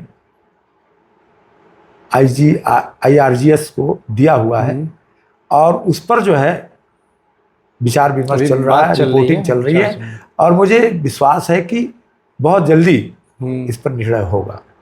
ठीक, अच्छी बात है। भाजपा की विशुद्ध राजनीति की बात करें, हिंदुत्व पर आधारित है, इसमें मुसलमानों को लेकर आप क्या कहेंगे? देखिए, हिंदुत्व, हिंदू शब्द का आप पहले तो अर्थ जानिए क्या है। हिंदू शब्द की उत्पत्ति क्या है? ये जो है हिंदू है ना, ये सिंधु नदी से लेकर के हिंद महासागर के बीच में जो भूभाग है, इस पर निवास करने वाला हर व्यक्ति हिंदू है। अब हिंदुत्व क्या है? इस भारत भूमि, राष्ट्र प्रथम, हमारा देश हमारे लिए सबसे प्रथम है। हम, अगर हमारा देश सुरक्षित है तो हम सुरक्षित हैं, ये भावना मान करके देश के लिए काम करने वाला ही व्यक्ति हिंदू कहलाता है। अब अगर इस राष्ट्र को खंड खंड करने वाला व्यक्ति होगा, चाहे वो किसी समुदाय का हो, तो वो देशद्रोही है, और उसके विरुद्ध हमारा पूरा हिंदू समाज है, हमारा पूरा भारत है। तो हिंदुत्व की राजनीति तो सभी दलों को करना चाहिए, सिर्फ भाजपा को नहीं, क्योंकि भारत को, भारतवर्ष, राष्ट्र को समर्पित ये राजनीति है। इसलिए भाजपा को इसके लिए मैं साधुवाद देता हूँ, धन्यवाद देता हूँ को हिंदुत्व की राजनीति कर रही है। जाति, धर्म, संप्रदाय, मत, मजहब ये अलग हो सकता है, लेकिन हिंदुत्व तो सबका एक ही। आपने हिंदुत्व के बारे में बताया, लेकिन भारत के मुसलमानों के बारे में मैंने पूछा, आपकी क्या राय है? भारत के मुसलमान बहुत सारे वो राष्ट्रभक्त हैं। इसी देश में अशफाकुल्ला खान ने भी जन्म लिया है, इसी देश में अब्दुल हमीद ने जन्म लिया है, इसी देश में APJ अब्दुल कलाम ने जन्म लिया है। तो इस देश में मुसलमानों पर उंगली उठाना कि वो देश के विरुद्ध है, ये सबसा गलत है। परंतु मुसलमानों में कुछ ऐसे भी हैं जिनका मोह भंग नहीं हुआ है पाकिस्तान से, और वो भारत के खिलाफ काम करते हैं। ऐसे मुसलमानों की मैं भर्त्सना करता हूँ। और अभी जो घटना हुई है पहलगाम में, जहाँ पर ऐसे ही मुसलमानों ने, आतंकवादियों ने, जिन्होंने पहचान करके कि ये हिंदू हैं, उनकी हत्याएं की हैं, ऐसे मुसलमानों को कड़ी से कड़ी सजा मिलनी चाहिए। और हमारे देश के आदरणीय प्रधानमंत्री जी ने इस बात पर बहुत ही मजबूती से विचार रखा, और उन्होंने कहा है कि ऐसे लोगों को वो दंड मिलेगा कि वो कल्पना भी नहीं कर सकते। ठीक है, पहलगाम घटना के बारे में आपने जिक्र किया, कहीं सरकार की चूक नहीं लगती कि वहाँ पर भी कुछ सेना के जवान हो सकते थे? देखिए, अब ये तो विषय हो रहा है, क्योंकि वेश बदल करके जो लोग आपके बीच में छद्म रूप से आ जा रहे हैं और अचानक से हमले कर दे रहे हैं, तो कभी भी चूक हो सकती है। निश्चित रूप से इसमें भारत के गद्दारों का भी बहुत बड़ा रोल है। वो हथियार मुहैया है कि गद्दारों ने किया है, तब जाकर के आतंकवादी बाहर से आए, लेकिन उनके हथियार यहीं पे दिए गए। इस कारण से उस विषय पे जो चल रहा है, जांच पड़ताल चल रही है, परिणाम जल्द आएगा, और आपको लगेगा कि हमारे देश की सरकार आतंकवाद को अब जड़ से मिटा कर ही छोड़ेगी। पीओके? पीओके के बारे में जो निर्णय होगा वो देखेंगे आप। ये अच्छा, आपको नहीं लगता ये अच्छा मौका है पीओके को लेने का? देखिए, मौका, इंसानियत को तार तार किया गया है, मानवता पर गोलियां बरसाई गई हैं, मानव जीवन को नष्ट किया गया है, तो हम मौका नहीं ढूंढते। मौका ढूंढना उचित बात नहीं उचित है। बात नहीं। हम जो मौका दिया जाएगा उस मौके पर भरपूर प्रहार करेंगे और हम कदापि पीछे नहीं हटेंगे। ठीक है। हम सब भारत के यशस्वी प्रधानमंत्री जी को समर्थन करते हैं इस बात के लिए। ठीक। अच्छा, आपने विकास की बात थोड़ी देर पहले की थी, मैंने बोला था विकास के बारे में बात आगे करेंगे। तो गोरखपुर के समकालीन मेहदावल नगर पंचायत बना, इसके बावजूद मेहदावल गोरखपुर की अपेक्षा बात करें, जो विकास होना चाहिए था अभी तक नहीं हुआ। आपने विकास की बड़ी बड़ी बातें की, लेकिन अगर जो ग्राउंड पे देखें तो वो नहीं दिखता।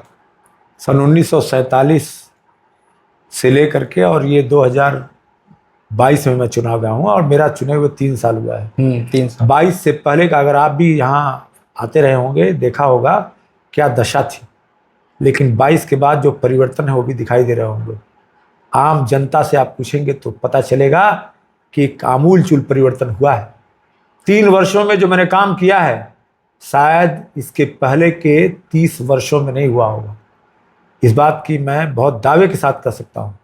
तो आप खुद परीक्षण करेंगे तो पता चलेगा कि 3 वर्ष बनाम 30 वर्ष, तो हमारा 3 वर्ष उस पर भारी पड़ेगा। इसके पहले जो विकास नहीं हुआ उसके पीछे यहाँ के जनप्रतिनिधियों की उपेक्षात्मक दृष्टिकोण था। उन्होंने विकास के ऊपर ध्यान नहीं दिया, क्योंकि वो जानते थे कि यहाँ के लोग विकास के कारण वोट नहीं देते, यहाँ के लोग किसी और कारण से वोट देते हैं, उनका ये मानना था। इसलिए उन्होंने विकास नहीं किया। उन्होंने लोगों को दूसरे तरीके से संतृप्त करने का प्रयास किया, जाति के आधार पे, धर्म के आधार पे उन्होंने संतृप्त करने का प्रयास किया। इस कारण से विकास नहीं हुआ। व्यक्तिगत हितों को देखने का प्रयास किया, अपने कार्यकर्ताओं के छोटे छोटे 10, 20, 50 लोगों के व्यक्तिगत हितों को देखना, सामूहिक हित के बारे में उन्होंने ध्यान नहीं दिया। इस कारण से विकास अवरुद्ध था यहाँ पर। अन्यथा अगर जनप्रतिनिधियों ने काम किया होता, देश की आज़ादी के 80 वर्ष होने जा रहे हैं, अगर काम किया होता तो शायद गोरखपुर के तुलना में ये भी एक विकसित क्षेत्र होता। बहुत पीछे है गोरखपुर के अपेक्षा। जी बहुत पीछे है, मैं तो बोल रहा हूँ। परंतु आपको मैं बता दूं कि 4-5 ऐसे मुद्दे हैं जिस पे मैं काम कर रहा हूँ। एक तो बाढ़ से बचाने के लिए राप्ती के तट पर रोड चोरमार रेगुलेटर पर पंपिंग स्टेशन बनाने का काम, जिससे हजारों हेक्टेयर भूमि हमारी जो बाढ़ से प्रभावित हो जाती है और खेती नहीं हो पाती, एक फसल होती है वो 2 फसल प्राप्त होगी, किसानों की आय दुगनी होने का सीधा सा रास्ता बनेगा। उस पर मैं काम कर रहा हूँ। दूसरा जो बखिरा झील है, बखिरा झील को पर्यटन के केंद्र के रूप में खड़ा करने के लिए, विकसित करने के लिए प्रदेश और केंद्र सरकार तक मैंने योजना को रखा है और उस पर भी मैं काम कर रहा हूँ। शुरुआत हो गई है, आने वाले दिनों में बड़ी बड़ी योजनाएं भी आएंगी। तो निश्चित रूप से अगर पर्यटन का विकास होगा तो फिर हमारे इस मेहदावल में आर्थिक रूप से समृद्धि आएगी। और इसी बखिरा झील में 17 गांवों की ऐसी जमीनें हैं, लगभग 1028 हेक्टेयर, जो हजारों किसानों की जमीनें हैं। उनके लिए मैंने माननीय मुख्यमंत्री जी से कहा है कि वो इन जमीनों को सरकार द्वारा एक्वायर करा लें और उन किसानों को उनका बेहतर मूल्य दे दें, जिससे कि उसका प्राप्त करके, उसका उपयोग करके वो नए तरीके से जीवन यापन का मार्ग ढूंढ सकें और समृद्धि की दिशा में आगे बढ़ सकें।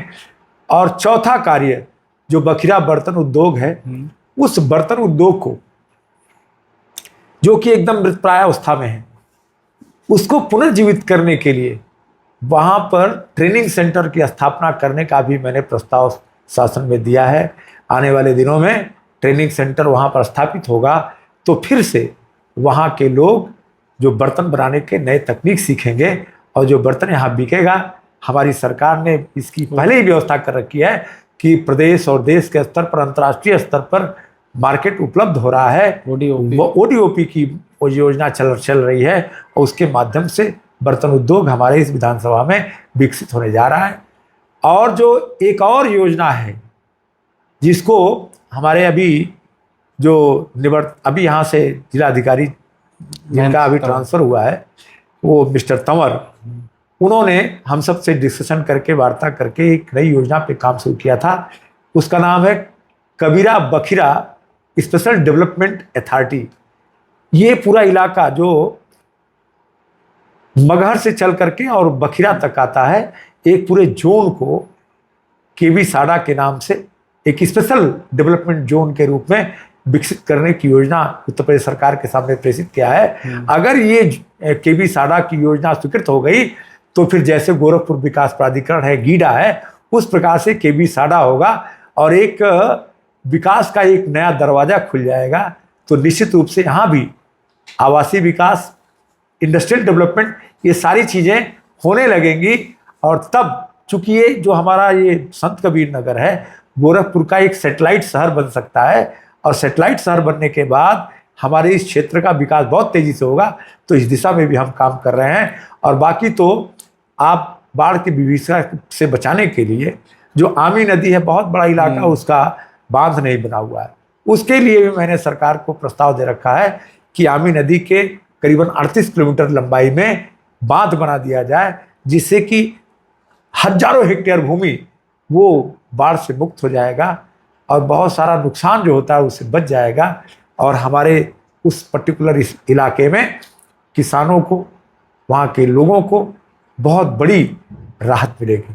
आपने अभी केवी साडा की बात की, उसमें मेहदावल नहीं है, इसलिए कि एक पर्टिकुलर जोन को लिया है। और आप देखिए ना, विकास के लिए हमने जो एक नया योजना दिया, आपके धर्मसिंहवा को नगर पंचायत बनवाने का काम किया। धर्मसिंहवा के लोग बहुत दिनों से चाहते थे कि एक नया ब्लॉक बन जाए, तो नया ब्लॉक बनने से वो विकास नहीं हो पाता जो आज नगर पंचायत बनने से हुआ। आप देखो ना कि मात्र 2.5 वर्षों के अंदर, 2 वर्षों के अंदर धर्मसिंहवा कम से कम मुझे लगता है कि 100 करोड़ की योजना वहाँ पर गई होगी और आने वाले 2 वर्षों में मेरे अगले कार्यकाल तक लगभग इतनी धनराशि की योजना वहाँ पर जाएगी। और जो सबसे बड़ा एडवांटेज होने जा रहा है नगर पंचायतों में, जो प्रधानमंत्री नगर आवास योजना है, उन गरीबों को जो अभी बहुत अच्छे आवास की सुविधा नहीं है, उनको सब परिवारों को नगर आवास मिलेगा। 2.5 लाख रुपए एक एक व्यक्ति को, और एक परिवार में अगर 3 पात्र हैं, 4 पात्र हैं, सबको मिलेगा। जिस प्रकार से किसान सम्मान निधि का लाभ एक परिवार में अनेक लोगों को मिलता है, उसी प्रकार से नगर आवास का लाभ मिलेगा। तो इस प्रकार से सर्वांगीण विकास का प्रयास इस विधानसभा में मैं कर रहा हूं। मेरी दृष्टि हर विषय पर है, कोई विषय अछूता नहीं रहेगा। अब थोड़ा सा चुनाव की ओर चलते हैं। 2022 में जो चुनाव हुए थे उसमें भूमिहार वर्सेस क्षत्रिय जातियों का वोट आपको जो आपकी अपेक्षा थी उसके हिसाब से कम मिला, इसके पीछे क्या कारण थे? नहीं, मैं इस बात को नहीं मानता। देखिए, कुछ लोग हो सकते हैं जो नाराज होकर के अपना वोट नहीं देंगे, 1-8%। मेरा मानना है कि जो भाजपाई लोग थे, चाहे वो जिस समाज के थे, वो चाहे ब्राह्मण थे, क्षत्रिय थे, चाहे वो भूमिहार थे, वैश्य थे, अन्य थे, पिछड़े थे, दलित थे, यहाँ की कुछ मुस्लिम भी थे, जो भारतीय जनता पार्टी के साथ जुड़े हुए, जो जिनकी भावना थी, जिनका राष्ट्र के प्रति समर्पण की भावना थी, जिनके मन में राष्ट्र प्रथम की भावना थी, उन्होंने मुझे वोट दिया है। और ये कहना कि इस जाति ने नहीं दिया, उस जाति ने नहीं दिया, ये सर्वथा गलत है। ये अपेक्षा के हिसाब से कम मिले, कहीं ऐसा तो अगर अपेक्षा के हिसाब से कम मिलता तो मैं सर्वाधिक मत कैसे प्राप्त करता? बिल्कुल सही। अब तक के इतिहास में किसी विधायक ने वो 90,000 से ज्यादा मत नहीं प्राप्त किया और मैंने 90,000 से ज्यादा मत प्राप्त किया, तो आप कैसे कह सकते हैं कि मुझे अपेक्षा के अनुसार अनुकूल वोट नहीं मिला? ये सर्वथा अनुचित बात है। कहीं ऐसा तो नहीं कि जनसंघ या बीजेपी अभी तक क्षत्रियों को टिकट देते चली आ रही है? आप पहले ऐसे गैर क्षत्रिय प्रत्याशी हैं जो टिकट लेकर आए, इस वजह से? देखिए, ऐसी कोई वजह नहीं है। भारतीय जनता पार्टी या जनसंघ उस जमाने में जिनको भी टिकट देते थे, जो टिकट मांगेगा वही तो टिकट पाएगा। भाजपा के पास जो टिकट मांगने नहीं जाएगा, कार्यकर्ता होगा, पदाधिकारी होगा, उसे लगता होगा कि वो चुनाव नहीं लड़ सकते, टिकट नहीं मांगेंगे, तो जो मांगेगा वही तो पाएगा। और उस जमाने में आप देखो ना कि कांग्रेस की सरकारें हुआ करती थी, कांग्रेस बहुत ताकतवर पार्टी थी, तो लोग कांग्रेस में जाते थे। कांग्रेस में तो कांग्रेस में जाते थे, गैर क्षत्रिय लोग जो है कांग्रेस से टिकट मांगते थे। तो भाजपा के पास जो विकल्प आएगा, जो मांगने आएगा, या जनसंघ के पास जो टिकट मांगने जाएगा, उसी को तो देगा। ठीक। एक प्रश्न और आपसे है, क्या नेताओं की जो विरासत है उनके पुत्रों द्वारा संभालना उचित है? नहीं नहीं नहीं, देखो नहीं उचित। कभी भी ऐसी बात नहीं है। राजनीति में जिसकी रुचि हो, जो सेवा करना चाहता हो, वो जरूरी नहीं है कि जो है वो किसी राजनेता का बेटा अगर सेवा करना चाहता है तो वो चुनाव नहीं लड़ सकता। अगर वो सेवा का भाव रखता है, राजनीति में रुचि है, राजनीति के सिस्टम में वो काम कर रहा है, तो निश्चित रूप से उसे अवसर मिलना चाहिए। इसमें कोई बुराई नहीं है। अब ये तो व्यक्तिगत रुचि की बात है ना। इस चक्कर अब में जैसे मेरा बेटा है, हाँ, मेरा भी बेटा है, बिल्कुल। लेकिन उसकी राजनीति में कोई रुचि नहीं है, वो एक डॉक्टर है। हम उससे कहते हैं कि बेटा जो है, क्या तुम कभी राजनीति करना चाहोगे? वो बोलता है कि नहीं पापा, हमें तो सेवा का कार्य करना है, तो मैं अपने प्रोफेशन में करूंगा, मैं एक डॉक्टर के रूप में करूंगा, और वो करता भी है। तो हर व्यक्ति की रुचि अलग है। किसी राजनेता के व्यक्ति, किसी विधायक सांसद के घर में ऐसा बेटा पैदा हुआ है या बेटी पैदा हुई जो राजनीति में रुचि रखती है, राजनीति करना चाहती है, तो वो करना चाहेगा। उसके पास तो बैकग्राउंड है, उसके पास तो फुटप्रिंट है, उसके लिए आसान भी होगा काम करना। एक नए आदमी को, जैसे मैंने आप देखिए कि कितने लंबे अवधि तक मैंने संघर्ष किया, तब जाकर के हो सकता है मेरे पास अगर पॉलिटिकल बैकग्राउंड होता तो मुझे 18-20 साल नहीं संघर्ष करना पड़ता। सही है। मैं शुरुआती दौर में सफलता प्राप्त कर लेता। लेकिन मेरे पास कोई राजनीतिक बैकग्राउंड नहीं था। मैं एक सामान्य से परिवार में पैदा हुआ, खेती किसानी और छोटी मोटी नौकरी करने वाले परिवार में पैदा हुआ। उसके बाद जो है मैं व्यवसायी के रूप में काम करता रहा।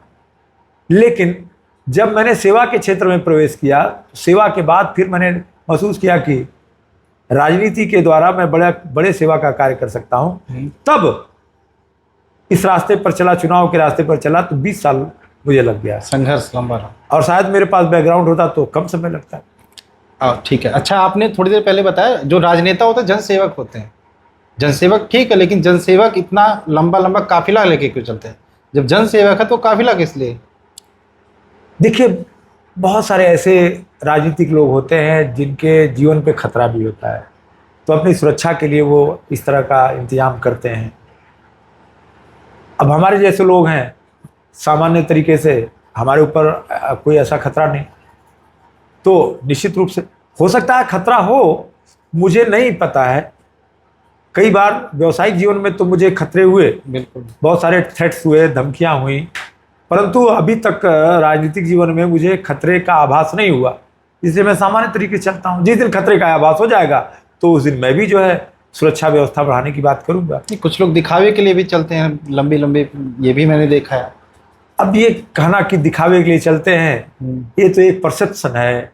कोई आदमी स्वयं कोई अपने परसेप्शन कर ले, कोई विचार बना ले, लेकिन उनकी मजबूरी होगी, उनकी जरूरत होगी, है कि नहीं? हो सकता है। हाँ। अच्छा, आपके राजनीतिक जीवन की बात करें तो अभी तक की आपकी सबसे बड़ी भूल जिसे आप मानते हो ये हमें नहीं करना चाहिए था? देखिए, मुझे तो अब तक किसी भी काम में, चाहे मुझे कितनी बार भी असफलता हुई, मुझे भूल के रूप में ऐसा नहीं लगा कि मैंने कोई भूल किया है। मैं लगातार काम करता रहा, लगातार सेवा में लगा रहा, अपने तय किए हुए रास्ते पे मैं लगातार चलता रहा। सफलता मिलना, भाई भगवान कृष्ण ने कहा है कि कर्मण्येवाधिकारस्ते मा फलेषु कदाचन। कर्म करने का अधिकार है, फल की चिंता, फल का कोई अधिकार तो है नहीं। फल तो जो है जनता देती है या ईश्वर देता है ना? भगवान देता है, जनता जनार्दन देती है, फल तो भगवान ने। या भी होता है ना कि हाँ ये नहीं करना चाहिए था, ये हो गया, पूरी शुरुआत से आज तक की हमने तो ऐसा कोई काम ही नहीं किया मुझे लगे कि मुझे नहीं करना चाहिए था। मतलब आप नहीं मानते कि नहीं। आपका ये भी मैंने व्यवसाय किया तो भी मुझे बहुत सफलताएं मिली। मैं शून्य से लेकर के अरबों खरबों में मैंने काम किया। आपका कहना यही है कि हम गलतियों से सीखते चले गए? गलतियों ने मुझे, देखो, बिना गलतियां किए आप सीख नहीं सकते। और एक अंग्रेजी कहावत है, टू इज ह्यूमन, समझा? गलतियां मानवीय होती हैं, तो मानवीय जो गलतियां हैं, मानवीय भूलें हैं, उस पर किस बात का पछतावा? ठीक है। अच्छा, आपका सबसे बड़ा भूल तो अलग है, आपकी सबसे बड़ी गुण क्वालिटी क्या है? देखो, मैं ये जानता हूं कि मेरे द्वारा किसी भी व्यक्ति का दिल ना टूटे, कोई जो है मुझसे दुखी ना हो, मुझसे किसी बात की उसको पीड़ा ना हो, मेरे कार्य ऐसे होने चाहिए। तो इसके लिए जितने भी गुण जरूरी हैं, सहनशील होना और लोगों के प्रति सद्भाव रखना, सेवा भाव रखना, कल्याण के कार्य में लगे रहना और ईर्ष्या, द्वेष, वैमनस्य से मुक्त रहना, ये सारी चीजें आपके अंदर हैं तो आप एक सामान्य व्यक्ति के रूप में आपकी पहचान होगी। मैं अपने को नहीं मानता कि मैं बहुत गुणवान हूं, लेकिन मैं ये मानता हूं कि ऐसे सद्गुण अपने अंदर होने चाहिए जिन गुणों को लोग एप्रिशिएट करते हैं, लोग प्रशंसा करते हैं, और दुर्गुणों से मुक्त रहना चाहिए जिन दुर्गुणों को लोग जो है बुरा मानते हैं। ठीक। आपके गुण की बात हुई, एक आरोप आप पर यह भी लगता है कि आप संतुलन के नेता माने जाते हैं, इस वजह से आपके लोग आपसे रुष्ट भी हो जाते हैं, और इसके क्या कारण है? संतुलन तो बनाए रखना, प्रकृति संतुलन बनाती है, भगवान संतुलन बनाते हैं, और अगर मैं संतुलन के लिए संतुलन का नेता माना जाता हूं तो मेरे लिए तो सौभाग्य की बात है। फिर भी राजनीति में तो विरोधी तो होते हैं ना, तो आप विरोधी को भी साथ लेकर चलना। जब आप किसी को विरोधी मानोगे, शत्रु मानोगे, तब आप कोई न कोई अनुचित कार्य करोगे। आप किसी को विरोधी, किसी को शत्रु कदापि मत मानो। तो इसमें ऐसा नहीं लगता कि आपके लोग ही आपसे नाराज हो जाए? नहीं, मैंने तो सबसे कहा, देखो, मैं जिस दिन चुना गया था, मैंने उसी दिन लोगों से कह दिया था कि मुझसे किसी का भला करा लो, किसी की मदद करा लो, परंतु किसी का नुकसान, किसी की हानि कराने का काम मुझसे मत कराना। मैंने पहले दिन कह दिया था, और मैंने आम जनता से कहा था कि मैं किसी भी व्यक्ति को शिकायत का मौका नहीं दूंगा। तो जब ये सार्वभौमिक मेरा सिद्धांत है कि मैं किसी को शिकायत का मौका नहीं दूंगा, तो फिर बताओ, जब मैं किसी को शत्रु मानूंगा, किसी को विरोधी मानूंगा, किसी के प्रति हानि करने की भावना रखूंगा, तो फिर मेरा ये संकल्प तो झूठा साबित हो जाएगा। अच्छी बात है, ये चीज संतुलन का नेता होना चाहिए जी। अच्छा, एक और प्रश्न आपसे पूछेंगे। अभी थोड़े दिनों पहले चर्चा में था बीएमसीटी रोड को लेकर। बीएमसीटी मरम्मत कार्य की प्रक्रिया अभी चल रही है, तो इसमें आप असली श्रेय किसको देते हैं? इसके लिए मैं अपने प्रदेश के यशस्वी मुख्यमंत्री जी को और जो नेशनल हाईवे डिपार्टमेंट है, गडकरी जी को श्रेय देता हूँ। भाई देखिए, आपको नहीं पता होगा, ये जो बीएमसीटी मार्ग है वो इस खंड में, जो आपके हड़िया चौराहे से लेकर के करमैनी तक, ये जो खंड है करीबन 48 किलोमीटर, इस खंड में एक बाईपास भी बन रहा है, जो मेहदावल बाईपास, जो मझरिया तिवारी के जस्ट पहले से शुरू होकर के और बीमा पार में जाकर के मिल रहा है। बीच में कई गांव आते हैं, इमली डीहा और आपका कांटी वगैरह, कटकही, ये सब आता है। ये जो प्रस्ताव है, ये करीबन 2 वर्ष पहले, 2.5 वर्ष पहले ये स्वीकृत हो चुका है। 593 करोड़ की धनराशि इसके लिए रिजर्व हो चुकी है और इसका शिलान्यास भी हो चुका है। ये चूंकि प्रक्रिया पूरी होने में, जो लैंड एक्विजिशन, चूंकि चौड़ीकरण हो रहा है तो लैंड एक्विजिशन है, बाईपास बन रहा है, लैंड एक्विजिशन है, तो इस कारण से ये डिले हो रहा है। तो ये सड़क चूंकि काफी टूट फूट चुकी है, तो इस सड़क के मरम्मत की जरूरत थी।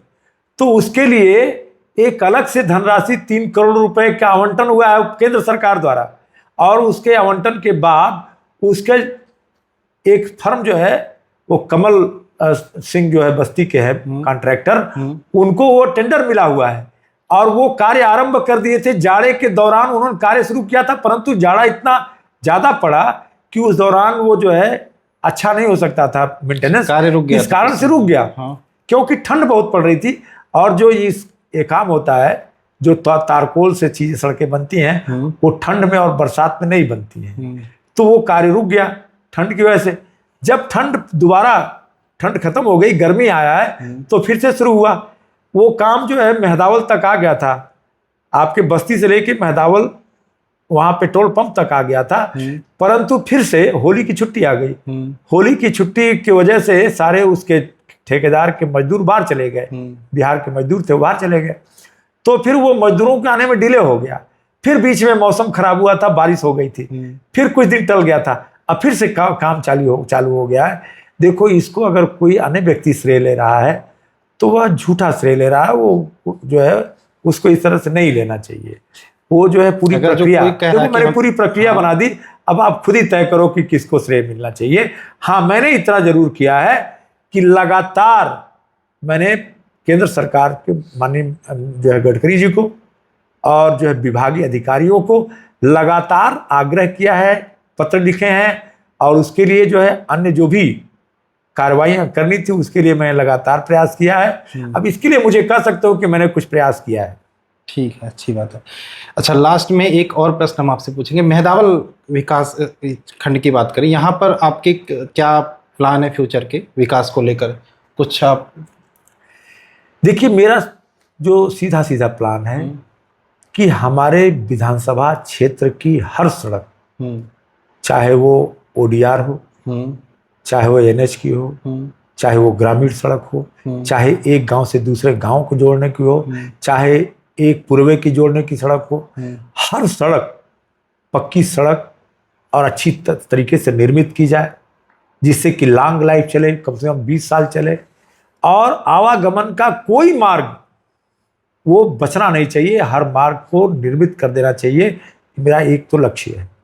दूसरा लक्ष्य है कि मेरे विधानसभा के हर गांव में बिजली की सारी समस्याओं का समाधान हो, कोई ब्रेकडाउन ना हो, इस तरह का जो है केबल और इस तरह का जो उसका जो सप्लाई सिस्टम होना चाहिए, कहीं विद्युत की कमी ना हो, इतने आपके सेंटर्स होने चाहिए, ठीक है, और 24 घंटे बिजली मिलनी चाहिए, इसका इंतजाम होना चाहिए।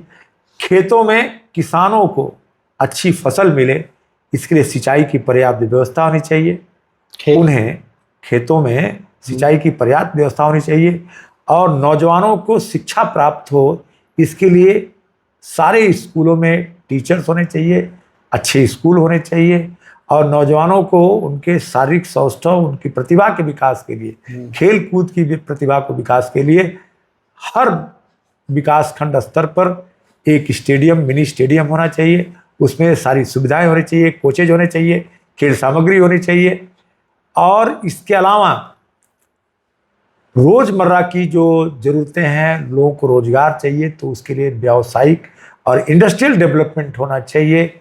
और यहाँ पर चूंकि एक बहुत बड़ा ऐसा हमारे पास बखिरा झील है, जहाँ पर विदेशी पक्षी भी जाड़े के मौसम में आते हैं।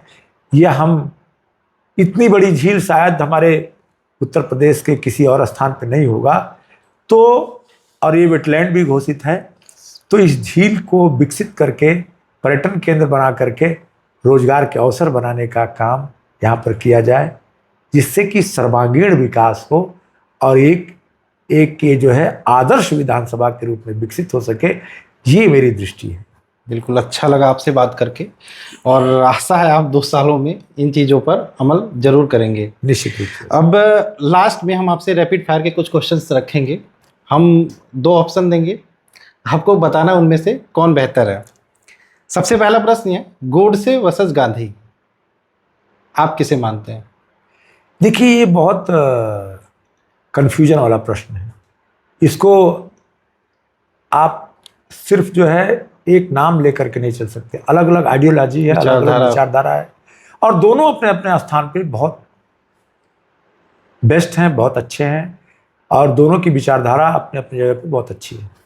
फिर भी किसी एक को, देखिए, मैंने कहा ना कि दोनों ही अपने आप में श्रेष्ठता हासिल करके रखते हैं। ठीक है। और देखो, समाज में दृष्टिकोण क्या होता है, देखने का नजरिया क्या? हमारे देश का सैनिक है, सीमाओं पे अगर जो है अपने शत्रु पक्ष पर प्रहार करता है, गोली मारता है, और वहां पर हत्या होती है, तो वो राष्ट्रधर्म है। लेकिन वही व्यक्ति अगर अपने यहाँ आकर के अपने गांव में कोई हत्या कर देता है तो अपराध की श्रेणी में आता है। एक ही तरह का कार्यवृत्त, अलग अलग स्टेज पर अलग अलग उसका व्यवहार होता है, अलग अलग उसका प्रकार होता है। ठीक है, चलिए आगे चलते हैं। दूसरा हमारा, दल बड़ा या देश? देश तो सबसे प्रथम है, देश से बड़ा तो कुछ है ही नहीं है। ये देश है तो फिर हम हैं, दल है, सब कुछ है। बिल्कुल, आप देश को मानते हैं। तीसरा है, निषाद पार्टी या बीजेपी? दोनों हमारे लिए उतने ही वंदनीय हैं। दोनों का जो कार्य है, दोनों की जो विचारधारा है, दोनों का जो उद्देश्य है, एक है। दोनों मेरे लिए बराबर है। अभी आपको देखा गया कि बीजेपी के कार्यों में बढ़ चढ़कर हिस्सा ले रहे हैं, तो निषाद पार्टी से कहीं ना कहीं थोड़ा सा क्या बात करते हैं आप? नहीं दिखता है। कोई भी निषाद पार्टी का कार्यक्रम अभी हुआ था, हमारे यहाँ यात्रा आई थी, जन अधिकार, जो अधिकार यात्रा, संवैधानिक अधिकार यात्रा आई थी। माननीय राष्ट्रीय अध्यक्ष जी आए थे, हमारे माननीय पूर्व सांसद जी आए थे, माननीय विधायक जी आए थे। सब लोगों के साथ मैंने उस अधिकार यात्रा में भारी जो है व्यवस्था बनाई थी और पूरी ताकत के साथ मैंने उसमें शिरकत किया था। और यहीं पे मैदाउल के पास ही एक बड़ी जनसभा भी हुई थी। क्या बात करते हैं? कोई भी कार्यक्रम आप बताओ ना, कि जिसमें जो कार्यक्रम होता है, भारतीय जनता पार्टी के कार्यक्रम हफ्ते में 2 बार 3 बार आते रहते हैं, तो उसमें भाग तो लेना पड़ेगा। और निषाद पार्टी के कार्यक्रम जब भी आते हैं, महीने में 1-2 बार आते हैं, तो उसमें भाग लेते हैं। अभी भी आपका झुकाव कि निषाद पार्टी की तरफ ज्यादा है या बीजेपी, या फिर दोनों साथ लेके? देखो, 100% दोनों पार्टियां मेरी हैं और दोनों पार्टियों के लिए 100% काम करना मेरा कर्तव्य है। मैं कोई भेदभाव नहीं करता। ठीक है। अच्छा, एक प्रश्न और है, भविष्य में आपको मौका मिले तो क्या बनेंगे? योगी के मंत्री या मोदी के सांसद? देखो, मौका मैंने कई बार छोड़ा, मौका मैंने कई बार छोड़ा, और उस कारण से ये इतना लंबा मुझे संघर्ष करना पड़ा। लेकिन अब मेरा मानना है कि जब जो मौका मिले उसका चूकना नहीं। हाँ, चूकना नहीं है, आगे बढ़ते जाना, आगे बढ़ते जाओ। ठीक है। अच्छा, आपका बेलौली वर्सेस कर्मा कला, आपकी पहचान किससे है? देखो, हमारे लिए दोनों भूमि, कर्मा मेरी मातृभूमि है, मैं यहाँ जन्म लिया हूँ, मैं यहाँ पैदा हुआ हूँ कर्मा में। और बेलौली मेरी पुरखों की भूमि है। हमारे ग्रैंडफादर, हमारे दादाजी वहाँ पैदा हुए, हमारी दादाजी वहाँ गए, दादी जी वहाँ गए। तो दोनों भूमि, लेकिन पूर्वजों की भूमि जो है ना, वो वंदनीय होती है। अपनी जन्मभूमि से ज़्यादा मूल्यवान पुरखों की भूमि होती है। इसलिए मान लो कि हमारा बेटा, अगर हमारा पोता, अगर हम, या एक हमारा नाती है, वो अमेरिका में पैदा हुआ, लेकिन उसके लिए ये भूमि जो है ज़्यादा मूल्यवान होगी, अमेरिका नहीं। विधायक जी, आपसे बात करके बहुत अच्छा लगा। आपने बेबाक समाज के सारे सवालों के जवाब अच्छे से दिए। हमारे दर्शक जो है बेबाक समाज देख रहे हैं, आप उनको कुछ कहना चाहेंगे? मैं सभी दर्शकों का हृदय से अभिनंदन करता हूं, प्रणाम करता हूं, शुभकामनाएं देता हूं। और इतना जरूर कहूँगा कि हमें अपने देश को एकजुट रखना है। जाति, धर्म, संप्रदाय, मत, मजहब के आधार पर हम आपस में किसी प्रकार का संघर्ष न करें। राष्ट्रवाद ही एकमात्र हमें ताकत देने वाला वाद है। आज वर्तमान परिस्थितियां आप देख रहे हैं कि हमारे आदरणीय प्रधानमंत्री जी ने भारत को एक विकसित राष्ट्र बनाने का सपना देखा है, परंतु उस सपने को तोड़ने और उसको रोकने का काम आतंकवाद फैलाने वाले लोग और विदेशी ताकतें कर रही हैं, करना चाहती हैं, जिसका अभी हाल ही में आपने पहलगाम में इतना बड़ा अपराध देखा है कि निरपराध लोगों को किस प्रकार से उनका जाति, उनका धर्म पूछ करके उनकी हत्या की गई है। आज हिंदुत्व के ऊपर खतरा मंडरा रहा है। उस खतरे को रोकने के लिए हम सब भारतवासियों को एकजुट होकर के इसके विरुद्ध लड़ाई लड़नी पड़ेगी। और देश के यशस्वी प्रधानमंत्री आदरणीय मोदी जी के निर्णय के साथ हम सबको खड़ा होना पड़ेगा। तभी जाकर के हमारा देश सुरक्षित होगा, हम सुरक्षित होंगे, और आने वाले दिनों में हम एक विकसित राष्ट्र के रूप में खड़ा हो पाएंगे। बहुत बहुत शुभकामनाएं, बहुत धन्यवाद। धन्यवाद आपका। नमस्कार।